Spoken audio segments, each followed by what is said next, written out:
In this video, we're looking at how important it is to make sure that your TM1000 helmet is fitting correctly for you. Very important for best respiratory and eye protection, and you're complying with safety regulations.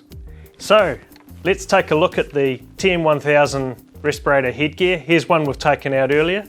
This headgear has 6 adjustable points, and it's lightweight and robust for all-day comfort. The knob at the back, that's adjusting the overall circumference, and it's best done while you're actually wearing the helmet. These 3 adjustable straps distribute the weight and balance.